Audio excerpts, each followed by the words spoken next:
আল্লাহর বান্দা চলে গেছে আলিমের কাছে। ওই বান্দা তাওরাত কিতাবের আলেম, ওই বান্দা তাওরাত কিতাবের আলেম। ও আলেম, আমি 99টা হত্যা করেছি, আল্লাহ আমাকে মাফ করবে নাকি? আমার ক্ষমার রাস্তা আছে নাকি? আলেম ডাক দিয়া কয়, রে বান্দা, আল্লাহ তাআলা ক্ষমা করার বাধা কি আছে? কারণ আল্লাহর কাছে ক্ষমা করার মতো, আল্লাহ মাফ করবে না এমন কোনো বাধা নাই।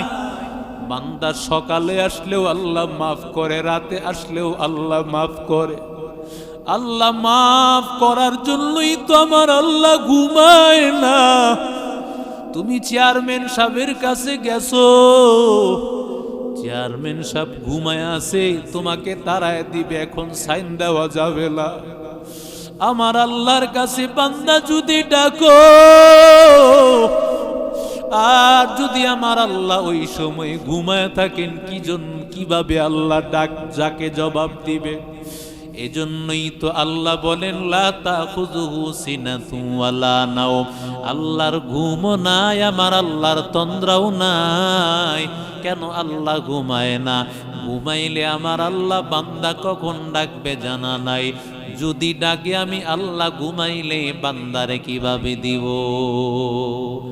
অতি অগভীর হায় রজনী যখন নীরবে প্রভুর নাম জপিও, তখন প্রভুর করুণা যদি পাইবারে চাও, প্রভুর করুণা যদি পাইবারে চাও, গভীর রাতে উঠে প্রভুর গুণগান গাও, গভীর রাতে উঠে প্রভুর গুণগান গাও।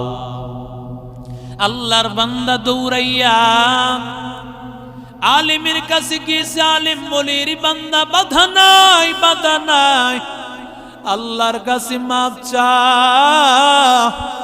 আর মাপ চাওয়ার জন্য তোর এমন একটা জমিনে যাওয়া লাগবে, এমন এলাকায় যাওয়া লাগবে যেই এলাকার আলেমদের কদম পড়েছে, ওই এলাকা দামি। তুমি মাপ পাওয়ার জন্য তোমার এলাকায় থাকলে চলবে না, কারণ সৎসঙ্গ স্বর্গবাস, অসৎসঙ্গ সর্বনাশ। চোরের সাথে থাকলে তুমি চোর হয়ে যাইবা, ডাকাতের সাথে থাকলে ডাকাত হয়ে যাইবা। এরে আল্লাহর বান্দা, তুমি যেই এলাকায় থাকো সব হলো তোমার মতো খারাপ। এই এলাকায় থাকলে তুমি, তোমার জীবন পরিবর্তন হবে না। যাও যাও, তুমি অসৎসঙ্গ থাকলে চলবে না। আল্লাহওয়ালা বুজুর্গদের কাছে যাও। ওই ইসলামিয়া সুলতানিয়া মাদ্রাসার মুতামিম সাহেব, এমন আল্লাহওয়ালা বুজুর্গ, দেওবন্দ মাদ্রাসার মুতামিম সাহেব, হাজিপাড়ার মুতামিম সাহেব, এমন আল্লাহওয়ালাদের কাছে আসো। এরে আল্লাহর বান্দা, আল্লাহওয়ালাদের কাছে যদি আসতে পারো, আল্লাহ তোমার জীবনকে পরিবর্তন করে দিবেন। আল্লাহ তাআলা এর বিনিময় তুমি খাঁটি আল্লাহওয়ালা তোমাকে বানাইয়া দিবে। আউলিয়ারা কার উকবা ইখতিয়ার, জাহেলারা কারে দুনিয়া ইখতিয়ার। মিলে মোমেন সোয়ে মোমেন মিশাওয়াদ, মিলে কাফের সোয়ে কাফের মিশাওয়াদ। এক জমানা সোহবতে বা আউলিয়া, বেহতর আজ 100 সাল তাআত বেদিয়া। আল্লাহর বান্দা আল্লাহওয়ালাদের জমিনের দিকে রওনা করেছে। ওই জমিনের দিকে যখন রওনা করেছে, কিছু দূর যাওয়ার পর আল্লাহর কুদরত, আল্লাহ তাআলা আল্লাহর বান্দার রূহটা আল্লাহ নিয়ে নিলেন, বিদায় হয়ে গেল। বিদায় হয়ে যাওয়ার পরে রহমতের ফেরেশতা, জান্নাতের ফেরেশতা হাজির, জাহান্নামের ফেরেশতাও হাজির। জান্নাতের ফেরেশতা চায় তাকে জান্নাতে নিয়ে যাইতে, জাহান্নামের ফেরেশতা চায় জাহান্নামে নিয়ে যাইতে। এরে আল্লাহর বান্দা, জাহান্নামের ফেরেশতা বলে ও সারা জীবন নাফরমানি করেছে, 100টা মানুষ হত্যা করেছে, ওর মতো অপরাধী কেউ নাই। ওরে আমরা নিয়ে যাব জাহান্নামের আসামি করিয়া তারে টেনে টেনে নিয়ে যাব। রহমতের ফেরেশতারা বলে না না, জাহান্নামে নিয়ে যাওয়া যাবে না, কারণ বান্দা যদিও সারা জীবন গুনাহ করেছে, কিন্তু এই বান্দা নেক আমলের দিকে আল্লাহর দিকে ধাবিত হয়েছে, সুতরাং তাকে আযাব দেওয়া যাবে না, বরং আল্লাহ তাআলা ওয়াল্লাযীনা জাহাদু ফিনা, আল্লাহ বলেন আল্লাহ কি পাওয়ার জন্য, যে আল্লাহ কি পাওয়ার জন্য দৌড়ায়, আল্লাহ কি পাওয়ার জন্য যখন বান্দা দৌড়ায়, আল্লাহ কি পাওয়ার জন্য মসজিদে যায়, আল্লাহকে পাওয়ার জন্য বান্দা দাওয়াত ও তাবলীগে যায়, আল্লাহকে পাওয়ার জন্য ইজতিমার ময়দানে যায়, আল্লাহ ওয়ালাদের দরবারে যায়, আল্লাহ বলেন লানাহদিয়ান্নাহুম সুবুলানা, আমি আল্লাহ তাআলা তার জান্নাতের যত রাস্তা আছে সব রাস্তা আমি আল্লাহ খুলে দেই, সব রাস্তা আল্লাহ আমি আল্লাহ খুলে দেই। ওয়া ইন্নাল্লাহা লামাআল মুহসিনিন,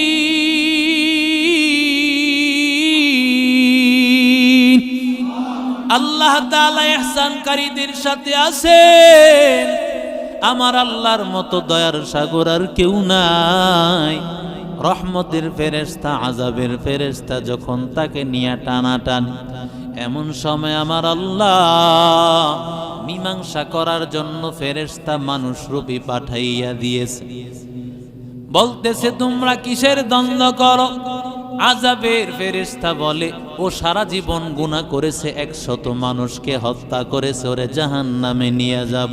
রহমতের ফেরেশতা বলে না না, যদিও সারা জীবন গুনাহ করেছে, আল্লাহর বান্দা তওবার দিকে গিয়েছে, আল্লাহকে পাওয়ার জন্য দৌড়াইছে, তাকে আমরা জান্নাতে নিয়ে যাব।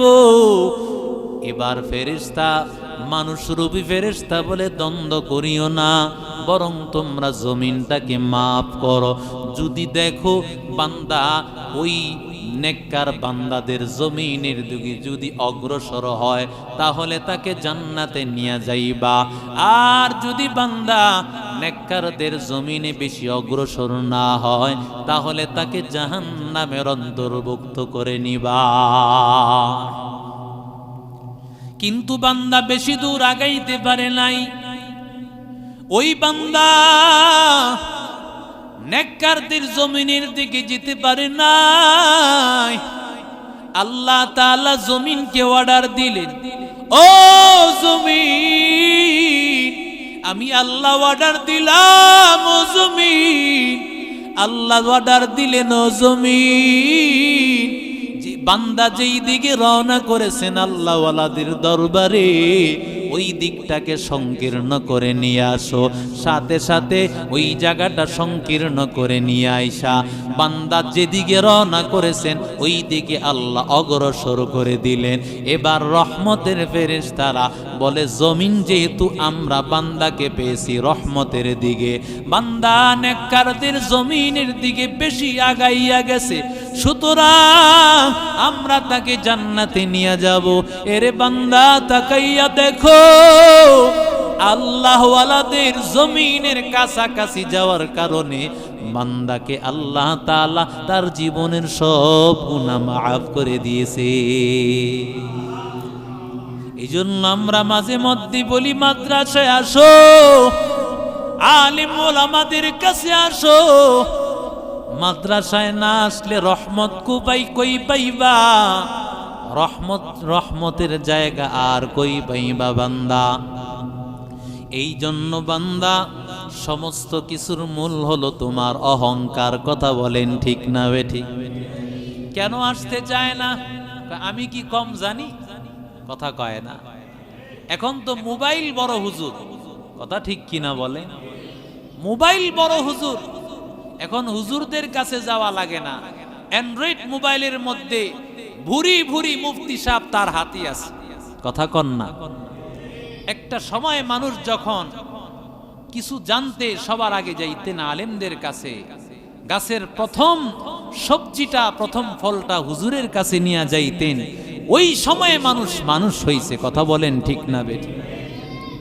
কিন্তু এখন যখন মানুষ আলেমকে ভুলছে, আলেম দিয়া কি করব, আমার কাছেই তো আলেম আছে। কথা বলেন ঠিক না বেঠিক? তখন থেকেই মানুষ বিভ্রান্ত। মূল কারণ হলো মানুষকে অহংকারে পেয়েছে। কথা বলেন ঠিক না বেঠিক? অহংকার তোমাকে শেষ করে দিবে। আল্লাহ বলেন কিসের বাহাদুরি করো? ইয়া আইয়ুহান নাস আনতুমুল ফুকারাউ ইলাল্লাহ। ও দুনিয়ার মানুষ, তোমরা সবাই মুখাপেক্ষী আল্লাহর কাছে। কার কাছে আমরা মুখাপেক্ষী? আরো আসতে বলেন, আল্লাহর কাছে আমরা সব সময় মুখাপেক্ষী। আল্লাহ ছাড়া বান্দা একটা সেকেন্ড কিন্তু রহমতের আশা করা যায় না। আল্লাহর কাছে আমরা মুখাপেক্ষী। আল্লাহ তাআলা যদি আমাদেরকে একটা সেকেন্ডের জন্য আল্লাহ ভুলে যান, আমাদের অস্তিত্ব সব কিছু বিলীন হয়ে যাবে। তুমি টাকা পয়সার মালিক, না না, যত টাকা পয়সার মালিক হও না কেন, অন্যের সহযোগিতা দরকার আছে না নাই? জোরে বলেন। বাহিরে বের হইলে তোমার গাড়ি লাগে, অন্যের সহযোগিতা লাগে। খাবারটাও তুমি নিজে তৈরি করতে পারো না, অন্যের কাছ থেকে নিতে হয়। সব ব্যাপারে তোমার অন্যের সহযোগিতা লাগে। সহযোগিতা ছাড়া তুমি চলতে পারো না। একমাত্র সহযোগিতা লাগে না, কিছুই লাগে না, একমাত্র কার? এই জন্যই নবী বলেন, মান তাওয়াজা লিল্লাহ রাফাআহুল্লাহ। যে আল্লাহর জন্য নিজেকে বিলীন করে দিবে, আল্লাহ তার মর্যাদা বাড়াইয়া দিবে। যে আল্লাহর জন্য নিজেকে মিটাইয়া দিবে, তাকাইয়া দেখো না, আল্লাহর জন্য যারা নিজেকে বিলাইয়া তাদের মর্যাদা আল্লাহ কেমন বাড়াইয়া দেন। মাটির জায়গা হলো নিচে। মাটি যখন মানুষের কাপড়ে চলে আসে, উপরে চলে আসে, ওর সম্মান থাকে না। কারণ মাটির জায়গা নিচে, নিচেই তার সম্মান। নিচে থাকলে সম্মান কমে যায় না। শয়তান বলেছিল, আনা খায়রুম মিনহু খালাকতানি মিন নার ওয়া খালাকতাহু মিন তিন।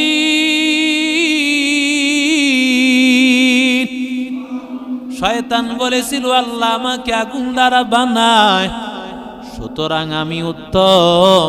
আগুন উপরের দিকে থাকে, উপরের দিকে থাকে, উপরের দিকে থাকলেই উত্তম হয় না, কখনো নিচের দিকেই থাকলে সম্মান বোঝায়, ঠিক কিনা? এখন হাজী সাহেবরে মহব্বত করে আপনি ওজন দিতেছেন। হাজী সাহেব হজ করে আসছে, এরে ওজন করে দিতে গিয়া আপনি যেই দিকে আপনি খাবার রাখছেন, গোশত মনে করেন দিছেন, তো গোশতের পাল্লাটা উঁচা উঠছে, আর যেটার মধ্যে বাটকারা রাখছেন এটা নিচে নেমে গেছে। একটু বলেন তো, পাল্লার যেই পরিমাপ এটা কি সমান হইছে, না যারে দিতেছেন কম হইছে? কথা কয় না। এখন যদি হাজী সাহেব বলে, আমার কত ইজ্জত করছে দেখছো, হ্যাঁ, কত বাড়ায়া দিছে, কি বাড়ায়া দিছে না কমায়া দিছে? জোরে কন। উপরে থাকলেই সম্মান হয় না, কখনো নিচে গেলেই সম্মান। কথা বলেন ঠিক না বে? এই গোশত যদি পরিমাপ মতো নিচের দিকে চলে যায়, তাহলে আপনাকে সম্মান করলো, আপনারে বেশি দিল। কথা বলেন। সম্মান নিচের দিকেই থাকলে থাকে বান্দা। আমার নবীর দিকে তাকাইয়া দেখো, নবীর মতো ইজ্জতওয়ালা কেউ নাই। অথচ নবী বলেন, আনা সাইয়্যিদু ওয়ালদি আদম ওয়ালা ফাখরা। আমি সব আদম সন্তানের সরদার, এরপর আমি মায়ার নবীর কোনো গর্ব নাই, কোনো অহংকার নাই।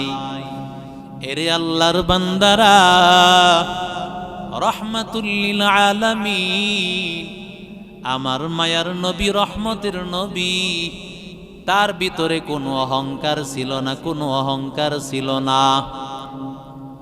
আল্লাহর নবী আল্লাহর কাছে বলতেন, আল্লাহুম্মা আহইনি মিসকিনা ওয়া আমিতনি মিসকিনা ওয়া হাশুরনি ফি জামারাতিল মাসাকিন।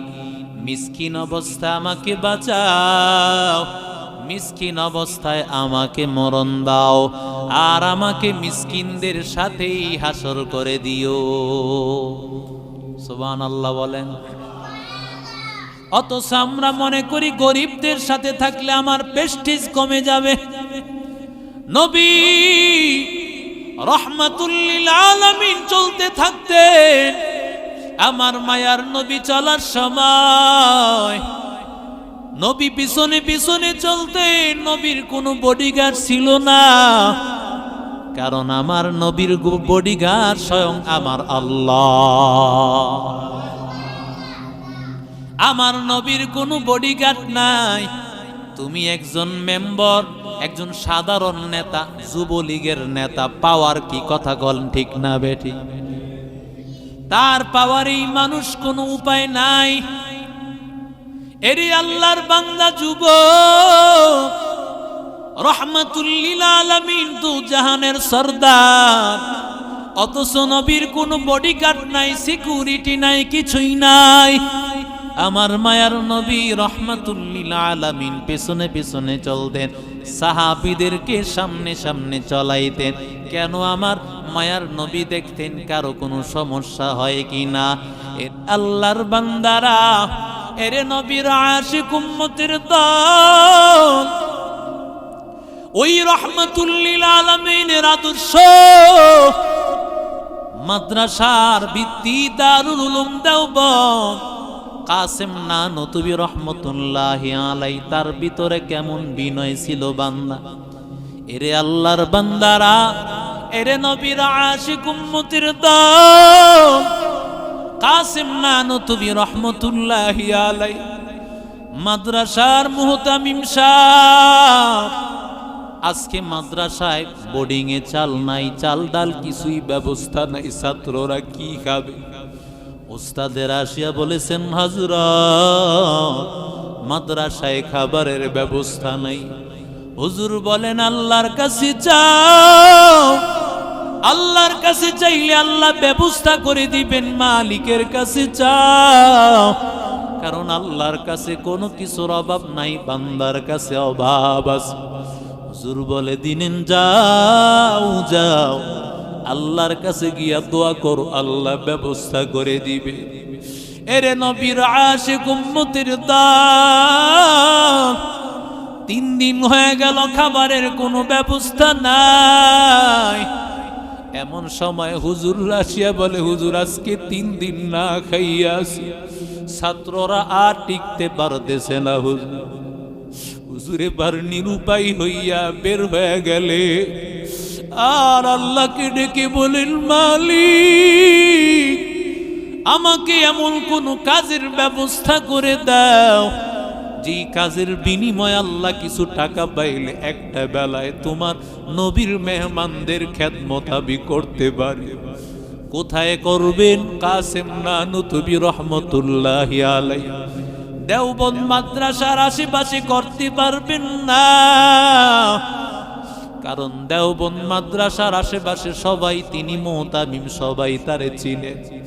যদি এলাকার আশেপাশে কোনো কাজ করেন, এলাকার মানুষ বলবেন, দেখো হুজুর মাদ্রাসা চলাইতে পারে না, আজকে মানুষের কাছে কাজ করে টাকা ইনকাম করতেছে। আল্লাহর বান্দা, বাংলাদেশে যেমন সদরঘাট, দেওবন্দে ইন্ডিয়ার মধ্যে এমন একটা সদরঘাট আছে, সেখানেও বিভিন্ন লঞ্চ স্টিমার এসে থামে। হুজুর ওই সদরঘাটে গেলেন, সেখানে যাওয়ার পরে হুজুর চিন্তা করলেন, একটু মাল নামায় দিলে যদি কিছু টাকা পাই, এই টাকা দিয়ে আমি নবীর মেহমানদের খেদমত করব। এরে আল্লাহর বান্দা যুবক, কিন্তু ওই স্টেশনে আসার পর তিনি কিভাবে কাজ করবেন? কারণ যারা কাজ করে সবার আলাদা একটা পোশাক আছে, তিনি বাহির থেকে আসিয়া আলাদাভাবে কাজ করতে পারবেন, এই সুযোগটা তার হবে না। আল্লাহর বান্দা কুলিদেরকে ডাক দিয়া বলতেছেন, ও কুলি ভাই, আমার একটা পরিবার আছে, ওই পরিবারের অনেক সদস্য, আজকে ওই সদস্যরা 3 দিন পর্যন্ত না খাওয়া, ওদের খাবারের ব্যবস্থা করতে হবে। যদি তোমরা আজকে একটু সুযোগ দাও, আমি মাল নামায়া কিছু টাকা পাইলে আমার পরিবারের মেহমানদের একটু খেদমত করব। সবাই বলেন, ওই কাসেম নানুতুবিকে তারাও চিনত না, কিন্তু লেবাস দেখেই তো বুঝতে পারছেন ইনি একজন আলেম। যারা আলেমকে মহব্বত করে দেখলেই বুঝে আলেম। এরে আল্লাহর বান্দা, আলেমকে ভালোবাসে, তাদেরকে আল্লাহ কবুল করে। আল্লাহর বান্দা যখন চাইছেন, সবাই বলেন আজকে আমরা কেউ কাজ করব না, আপনিই করবেন। এমন সময় দূর থেকে তাকাইয়া দেখেন একটা লঞ্চ দূর থেকে আসতেছে, একটা লঞ্চ আসার পরে পারে ভিড়াইয়া দিল। পারে ভিড়ানোর পর এবার তার 2টা বড় বড় লাগেজ বলতেছে, আমার লাগেজ গুলো নামাও। সব কুলিরা বলে আজকে আমরা কেউ কাজ করব না, আজকে কাজ করবেন এই হুজুর, আজকে কাজ করবে। কাসেম নানুতুবি তিনি লঞ্চের মধ্যে উঠিয়া 2টা লাগেজ মাথায় নিলে, 2টা লাগেজ মাথায় নিয়া তিনি মাথা দিকে লাগেজ 2টা নামাইবে।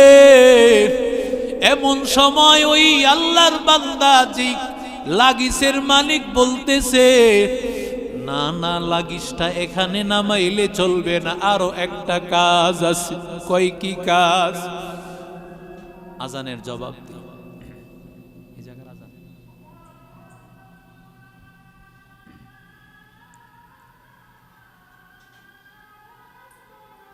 আল্লাহু আকবার। কাসেম নানুতুবি আল্লাহর কাছে চোখের পানি ফালায়, ও মালিক, নিজেকে গোপন করার জন্য আল্লাহ যেই এলাকা থেকে বাহির হয়ে আসলাম, আবার বুঝি সেখানে যাওয়া লাগবে। আল্লাহর বান্দা চোখের পানি ফেলায়, আবার মনে মনে আল্লাহর কোরআনের আয়াত স্মরণ হয়ে গেল, ওয়ামিনান নাসি মাইয়াশরি নাফসাহু বিতিগা মারদাতিল্লাহ ওয়াল্লাহু রাউফুম বিল ইবাদ। যেই আল্লাহর বান্দা আল্লাহকে রাজি করার জন্য নিজের জানটা উৎসর্গ করিয়া দেয়, ওদেরকে আল্লাহ দামি বানাইয়া দেয়, আল্লাহ দামি বানাইয়া দেয়। আল্লাহর বান্দা কাসেম নানুতুবি একটু চিন্তা করে, আমি চিন্তা করব, আমি দেওবন্দ মাদ্রাসা মসজিদের ইমাম ছিলাম, আমারে সবাই চেনে, আমি কিভাবে কুলি কাজ করি।